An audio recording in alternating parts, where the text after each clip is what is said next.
You remember when he was rushed here, he had an acute asthmatic attack.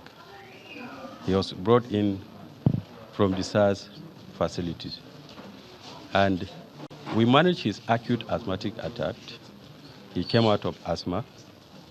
And since then, we had an incidental finding of malaria and typhoid fever.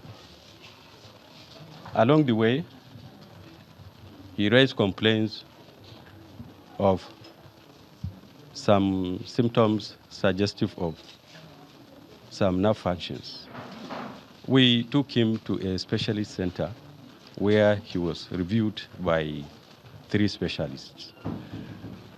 Specialists that are concerned on the brain, spinal cord, and the nerve roots. The pulmonologist also reviewed him. All this long, we've been managing him. And thank God, he is in good health now.